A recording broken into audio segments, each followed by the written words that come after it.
Chima, Chipram Konto, Alliance, shoot to kill, Gamaza, kill the poor, the farmer, kill the poor, the farmer, brr, pa, pa, brr, pa, pa. Dubal Ibhunu, kill the Boer. Who are the Boers? You may ask. They were known as farmers, settlers, warriors. Yet, to truly understand them, you must walk the dusty paths they trod, feel the bitter winds of exile on your face, and hear the distant thunder of hooves as they ventured into the unknown. This is not just a story of migration. It is a saga of identity, resilience, and survival, etched into the heart of South Africa.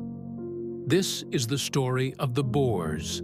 The origins of the Boers trace back to the southern tip of Africa in the mid-1600s, when the Dutch East India Company established a refreshment station at the Cape of Good Hope in 1652. Under the leadership of Jan van Riebeeck, Dutch settlers arrived to build a supply post for ships traveling between Europe and the East Indies. In 1652, the Dutch East India Company landed at the southern tip of Africa. Led by Jan van Riebeeck, they established a refreshment station at the Cape of Good Hope, today's Cape Town.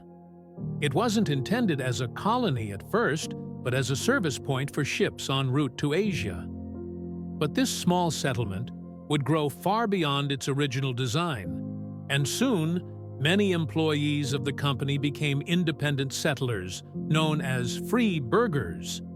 They began cultivating the land, planting the seeds of what would become a unique community. Then, in 1692, a wave of French Huguenots, Protestants fleeing persecution, arrived and brought with them viticulture skills that transformed the Cape into a wine-growing hub. Germans and more Dutch followed. Over time, these communities intermarried, forming a new people, the Afrikaners, also known as the Boers, meaning farmers in Dutch. As they moved inland from the Cape Colony, the Boers developed a pastoral lifestyle, raising cattle and growing crops. Their lives were deeply intertwined with the land and the seasons, guided by Calvinist values, the Dutch Reformed Church, and a sense of divine destiny. But life was harsh. Conflict with local African populations, such as the Khoikhoi and Xhosa, was a regular feature of frontier life. And while many Boers sought peace, others engaged in violent skirmishes over land and livestock. These early frontier conflicts laid the groundwork for the region's long history of contested land and cultural tension. Despite these hardships, the Boer identity began to crystallize.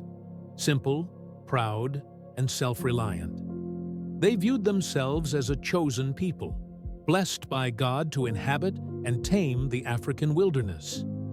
Yet, the greatest trials were still to come. If the land had forged the Boers, then the empire would test them. In September 1795, Britain seized the Cape Colony through combined land and naval assaults led by Admiral George Keith Elphinstone, General James Craig, and General Clark. Though briefly returned to the Dutch under the Treaty of Amiens in 1802, Britain reclaimed it in 1806 after the Battle of Blouberg. That victory was sealed under the treaty tree in Woodstock, Cape Town.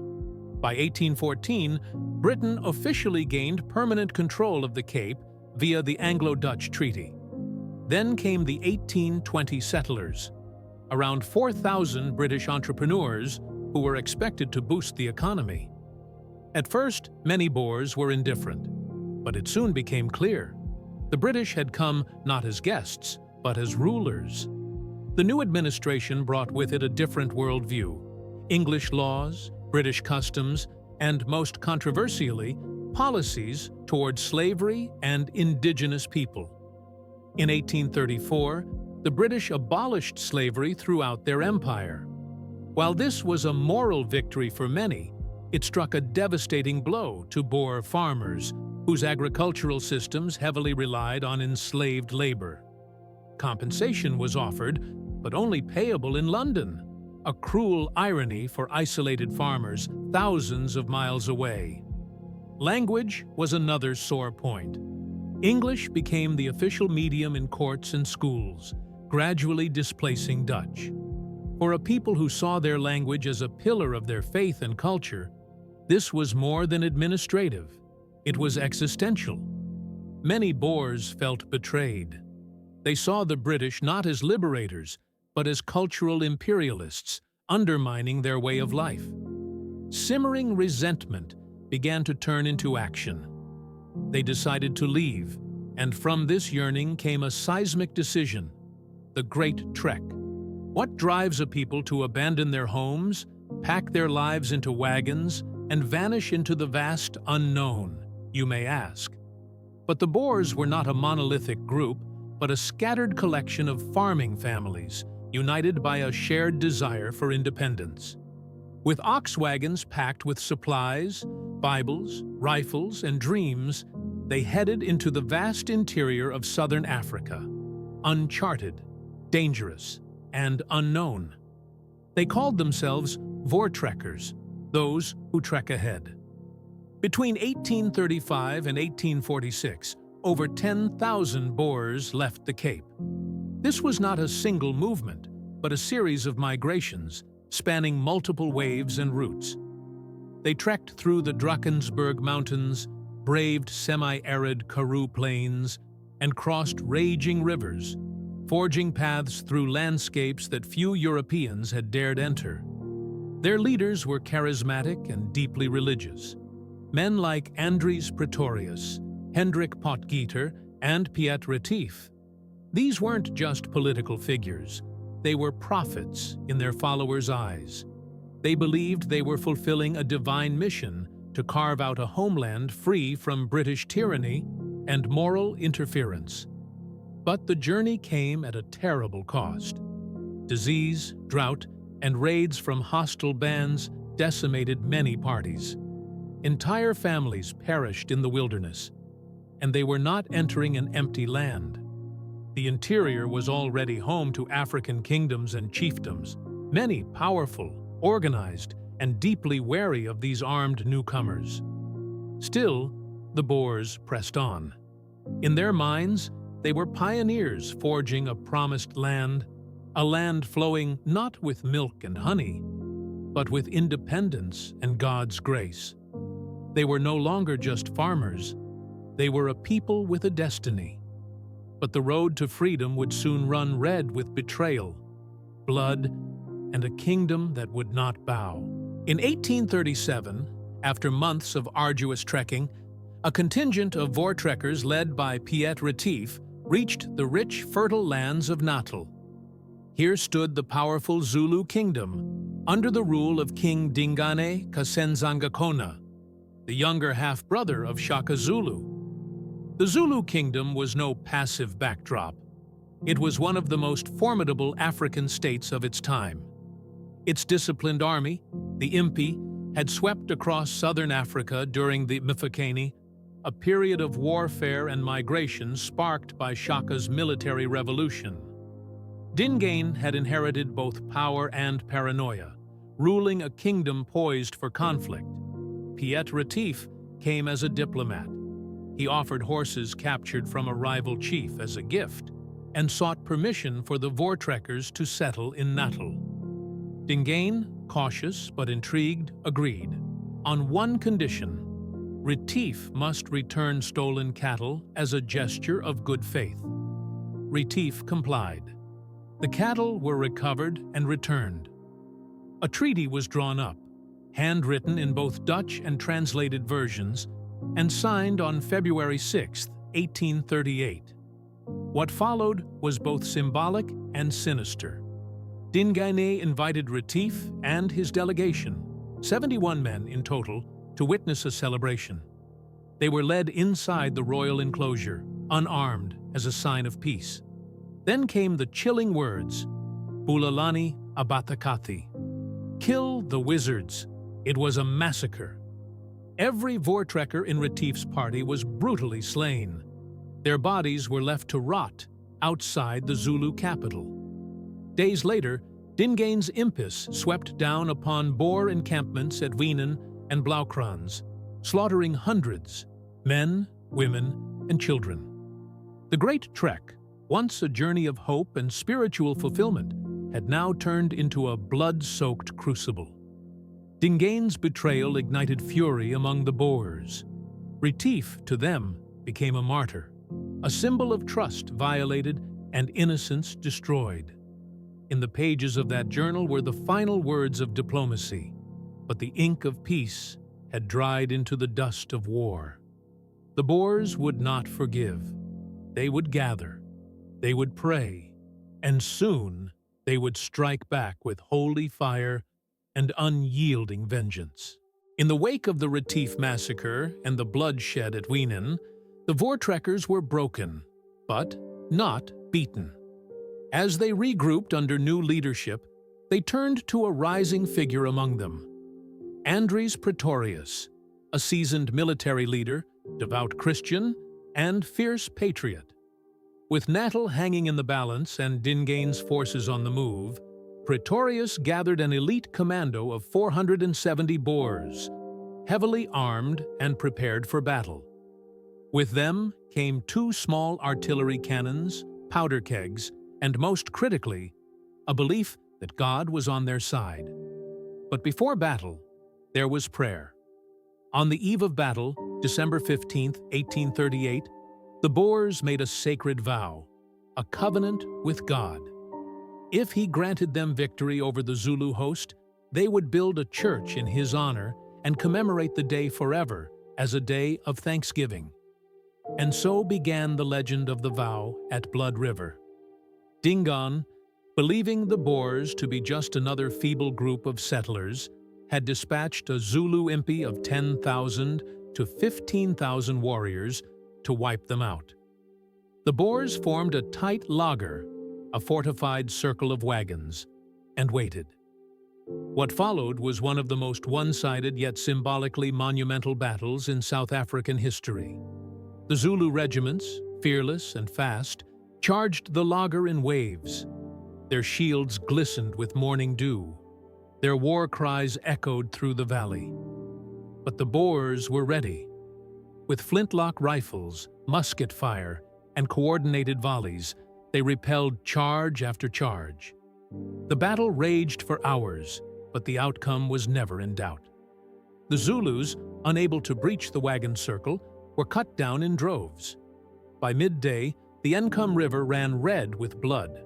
Over 3,000 Zulus lay dead, while the Boers suffered only 3 minor injuries. A miracle? Divine intervention? Tactical genius? Or all 3? The Boers believed they had been delivered by God's hand. The Day of the Covenant was henceforth commemorated annually on December 16th, a cornerstone of Afrikaner identity and faith. From bloodshed came belief. From belief, a destiny. The Boers had survived the storm, and now they would begin to carve their place in the land they had claimed with bullets, prayers, and an unbreakable vow. The bloodshed at Blood River wasn't just a military triumph, it was a spiritual turning point. The Voortrekkers, hardened by loss and emboldened by what they saw as divine favor, now believed it was their destiny to claim the land they had bled for. From the ashes of exile, the Boers began to plant the seeds of independence. They wanted no part in the British crown, nor in the native kingdoms they had fought. What they sought was something uniquely theirs: sovereign republics, carved from the wilderness, built on faith, family, and fierce independence. Fresh off their victory, the Boers attempted to establish the Natalia Republic, with Pietermaritzburg as its capital. A flag was hoisted, laws were drafted, and governance was modeled on a blend of Dutch law and biblical principles. It was a bold experiment in self-rule, but their dream was short-lived. The British, fearing that an independent Boer Republic might threaten their colonial ambitions, moved quickly. In 1843, British troops marched into Natal, raising the Union Jack once more. Disillusioned but not defeated, many Boers packed their wagons and pushed even further inland. There, beyond British reach, they would build new homelands. In the decades that followed, two formidable republics rose from the African interior. The Orange Free State, founded on February 23, 1854, named after the Orange River, this republic was rooted in the High Veld, rich in cattle, grain, and grit. It was governed by a Volksraad, People's Council, and led by elected presidents, among whom Josias Philip Hoffman and Marthinus Wessel Pretorius would play key roles. The South African Republic, ZIR, also known as the Transvaal Republic, founded on July 17, 1852, located to the northeast, beyond the Vaal River, this land was tougher, wilder, and so were its people. The capital was established at Pretoria, named in honor of Andries Pretorius. The Transvaal was fiercely independent, economically agrarian, and profoundly Calvinist. These republics weren't utopias. They struggled with poverty, isolation, internal dissent, and external threats. Yet for the Boers, they were a manifestation of their vision: to live free, unchained by empire or enemy, governed by God and conscience. But their freedom came with a price. Conflicts with neighboring African polities, like the Basotho under Moshoeshoe I, flared. Skirmishes, land disputes, and cattle raids became common. Boer commandos clashed with African warriors in campaigns marked by both courage and controversy. And always, the shadow of the British loomed. The Boer Republics were not mere footnotes in colonial history. They were living declarations, a defiance of imperial dominance and a testament to the enduring human longing for autonomy. These were not just settlers. They were nation builders. They had wandered, fought, prayed, and persevered. Now, they had countries to call their own. But peace would be fleeting, for across the horizon, forces were gathering that would soon ignite a war unlike any they had ever faced. The year is 1880. The Boers had endured decades of struggle, first under Dutch East India rule, then British colonization, and then the long, wearying journey of the Great Trek. They had carved out new republics with their bare hands, sovereign, self-governed, and free. But in 1877, the British Empire struck again. Under the guise of administrative stability, the British annexed the South African Republic, Transvaal, citing the Boers' inability to defend themselves from Zulu attacks and their alleged mismanagement. It was a bitter insult, a direct violation of Boer sovereignty. For 3 years, the Boers petitioned peacefully, but their pleas were met with British arrogance. By December 1880, their patience had run out. A new generation of Boers, led by Paul Kruger, Piet Joubert, and Marthinus Wessel Pretorius, rose up. They declared the revival of the South African Republic and took up arms. This was the first Anglo-Boer War, a rebellion that would shock the British Empire and re-establish Boer independence through sheer will, strategy, and grit. It began with a thunderclap. At Bronkhorstspruit, a Boer commando ambushed a British column. Within minutes, over half the British troops lay dead or wounded. It was the start of a guerrilla war that would shatter imperial pride. The Boers fortified a mountain pass and repelled a larger, better-equipped British force. Their home terrain, expert marksmanship, and mobility gave them a decisive edge. It ended on Majuba Hill, an iconic moment etched in South African memory. British forces had taken a strategic hilltop, believing themselves secure. But the Boers, under General Joubert, launched a daring uphill charge with no bayonets, just guns and heart. In just 1 hour, the British suffered a humiliating defeat. Nearly 300 casualties, including their commanding general, Sir George Pomeroy Colley. The Boers lost barely a handful of men. It was David defeating Goliath, not with a single stone, but with tenacity, courage, and a sacred cause: freedom. The shock reverberated across the empire.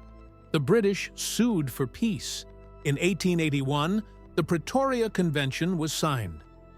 Britain recognized the independence of the Transvaal under suzerainty, but the Boers had effectively won.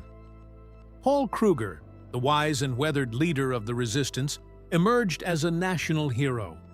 A farmer statesman, deeply religious and fiercely proud, he would go on to become president of the South African Republic. For nearly a decade, peace held, but it was a peace built on thin ice. The British had suffered a stinging defeat, and their pride demanded revenge.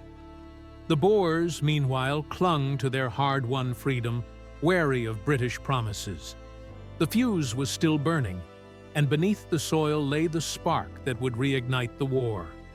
Though the First Anglo-Boer War restored Boer independence, it also set the stage for an even more brutal confrontation: the Second Anglo-Boer War. By the 1860s, the Boer Republics had survived British incursions, African resistance, and the brutal tests of the land itself. But nothing would prepare them for what was about to come. It wasn't war that first shook their world, it was wealth. In 1867, a young Afrikaner boy by the name of Erasmus Stephanus Jacobs, who was 15 years old at the time, found a peculiar stone in Griqualand, at the south bank of the Orange River next to Hopetown. It turned out to be a diamond, weighing an astonishing 21.25 carats. This is the Eureka diamond we know of today. Within a few years, the discovery at New Rush unleashed a diamond rush that drew thousands of prospectors, British, European, and African alike. New Rush ended up being renamed Kimberley in 1873, after John Woodhouse, the first Earl of Kimberley. Then came the real thunderclap. In 1886, gold was discovered in the Witwatersrand, deep in the heart of the Transvaal Boer territory. This wasn't a gold mine, it was the richest vein of gold ever found on Earth. A sleepy patch of land transformed into a roaring, lawless boomtown. Johannesburg was born, a city that grew faster than the Republic could govern it. With this newfound treasure came foreign interests, especially from Britain. The Transvaal, once dismissed as a backwater, was now strategically and economically critical. And the British wanted control. Enter Cecil Rhodes, arch-imperialist, mining magnate, and Prime Minister of the Cape Colony. Obsessed with building a British Africa from Cairo to the Cape, Rhodes viewed the Boer Republics as obstacles in his grand design. In secret, Rhodes and his allies plotted their move. In 1895, they attempted to spark an uprising of British settlers, Uitlanders, in the Transvaal through the Jameson Raid, a bungled invasion led by Dr. Leander Starr Jameson. The raid failed spectacularly, and the scandal humiliated the British. But the fuse had been lit. The president of the South African Republic, Paul Kruger, stood defiant. A stern patriarchal figure with a deep Calvinist conviction, Kruger saw the British threat not just as a political issue, but a moral one. He would not yield. Meanwhile, British Colonial Secretary Joseph Chamberlain and the new High Commissioner, Alfred Milner, saw the Boers as arrogant, backward, and unfit to govern the region's wealth. The Uitlanders, mostly English-speaking miners and businessmen, complained of limited rights under Boer rule. The British used this as pretext. But behind it all was greed, pure and unrelenting. By the late 1890s, both sides were arming. The British Empire was mobilizing. The Boer Republics were rallying their commandos. South Africa stood on the brink of war, not for religion, not for justice, but for diamonds, for gold, and for power. The earth had yielded its treasures. Now it would drink blood. The greatest test of the Boers' resolve was coming. The Second Anglo-Boer War was about to begin. By 1899, all diplomatic channels had collapsed. The British Empire, vast and industrialized, stood against two small agrarian republics, the South African Republic, Transvaal, and the Orange Free State. But the Boers were no strangers to war. Kruger issues a final ultimatum that Britain withdraw its troops massing on the borders. It was ignored. On October 11, 1899, the Boer Republics declared war. And so began the Second Anglo-Boer War, a war that would scar South Africa forever. In the early months, the Boers struck fast. With superior knowledge of the terrain, sharp shooting skills, and unmatched mobility, they launched a daring offensive. They besieged Mafeking, Ladysmith, and Kimberley, key British outposts. Their guerrilla tactics shocked the British command. These weren't disorganized farmers. They were hardened warriors, driven by faith, freedom, and the memory of past betrayal. Every Boer man, young and old, joined the fight. Many were armed with Mauser rifles, supplied by European sympathizers. They moved on horseback, traveled light, and struck hard. But the Empire would not stay on the defensive. British commanders like Lord Roberts and Lord Kitchener arrived with hundreds of thousands of troops from Britain, Canada, Australia, New Zealand, and India. They called it a campaign for order and civilization. But the Boers saw it for what it was: invasion. By 1900, British forces occupied Bloemfontein, Pretoria, and Johannesburg. The capitals of the republics fell, but the Boers refused to surrender. A new phase began: guerrilla war. Under brilliant commanders like General Christian de Wet, Koos de la Rey, and Louis Botha, Boer fighters launched hit-and-run raids, ambushing British convoys, sabotaging railroads, and melting back into the landscape. Even as their towns burned, they fought on. Ghosts of the Veld, haunting the empire. Frustrated by their inability to crush the resistance, the British turned to scorched earth tactics.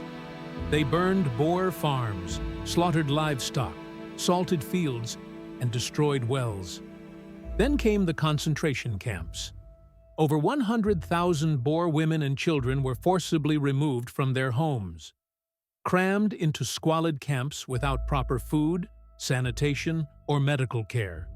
29,000 Boers died. 22,000 of the 29,000 were women. 19,000 of the 22,000 women were all below the age of 16. Even the indigenous black people were not spared, as over 20,000 blacks died. The world watched in horror. British journalist Emily Hobhouse exposed the truth. Her reports shocked Britain and fueled outrage across Europe. But the suffering continued. Despite the devastation, Boer commandos fought on. Every skirmish was for honor. Every raid is a refusal to bow. They fought not for conquest, but for their land, their people, their survival. By 1902, the Boer Republics lay in ashes, but their spirit, unbroken. A new peace would be signed. But at what cost? The war was over, but the struggle for dignity, identity, and justice had only just begun. By May 1902, after nearly 3 years of brutal war, scorched earth devastation, and the deaths of tens of thousands of civilians, the Boer commandos were exhausted. Their people were starving.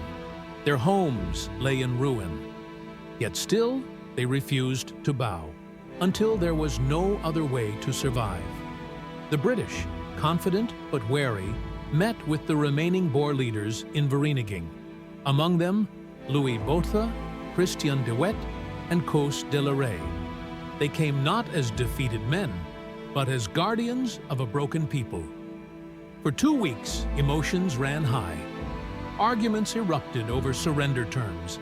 Some Boers wanted to fight to the last man, but others, haunted by the cries of children dying in camps, knew the war had taken too great a toll. In the quiet town of Vereeniging, under canvas tents and clouds of smoke, the Boers signed a treaty that marked the end of their republics. The Treaty of Vereeniging officially ended the Second Anglo-Boer War. The Transvaal and Orange Free State became British colonies. The Boer dream of independence, sacrificed to save what was left of their nation. But this wasn't unconditional surrender. The Boers laid down their arms. Their republics were annexed by the British Empire. Afrikaans was allowed to be taught in schools. A promise of eventual self-government was given. Reparations of £3 million were offered for rebuilding Boer farms. Crucially, black South Africans were excluded from any political rights or discussions, foreshadowing decades of racial injustice. The war was over, but for many Boers, the peace felt like another kind of loss. Homes had to be rebuilt. Lives had to be mourned. Identity had to be redefined. The republics were gone, annexed by the British, and formed what was known as the Union of South Africa on May 31, 1910. But the spirit of the Afrikaner had only retreated, not disappeared. In the years following the treaty, the Boers slowly began to recover. They rebuilt farms from ashes. Afrikaans culture took root. The trauma of war became legend, passed through stories, songs, and sermons. Out of this pain would emerge a powerful sense of Afrikaner nationalism, one that would shape South Africa's political future. The British had won the war, but they had not won the Boers' hearts. From war and ruin, the Boers would rise again, united by memory, bound by loss, and determined to reclaim power in a new way. They had lost their land, but now they would fight to shape the land's future. By 1913, Afrikaners began organizing culturally and politically. The National Party was founded in 1915, advocating for Afrikaner rights, the use of Afrikaans, and resistance to British influence. In 1925, Afrikaans replaced Dutch as the official language alongside English. But what came next would cast a long, dark shadow. Out of the ashes of empire, the seeds of apartheid were sown. By 1948, the scars of war and identity still ran deep in South Africa. The Boers, now widely referred to as Afrikaners, had emerged from centuries of struggle, dispossession, and British domination with a fierce will to define their own future. That year, they took control of it. The National Party, dominated by Afrikaner elites, won the general election, sweeping into power on a platform of racial segregation, nationalism, and white supremacy.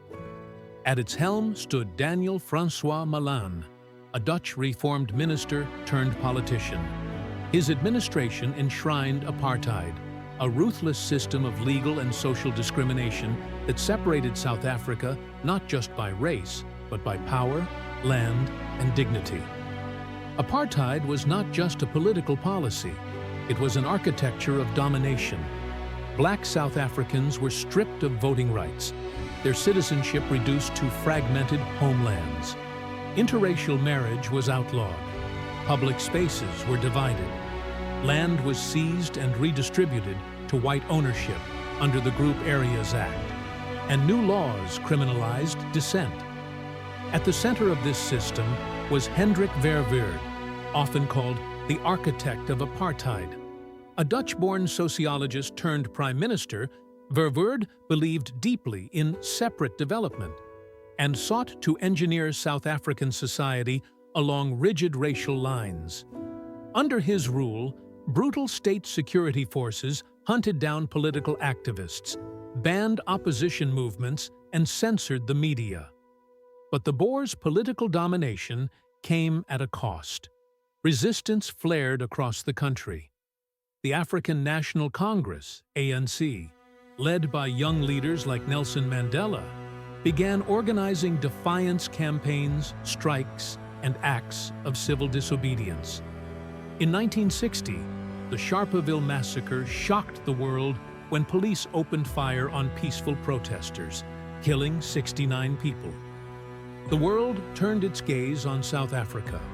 Mandela, along with other ANC leaders, was sentenced to life imprisonment in 1964.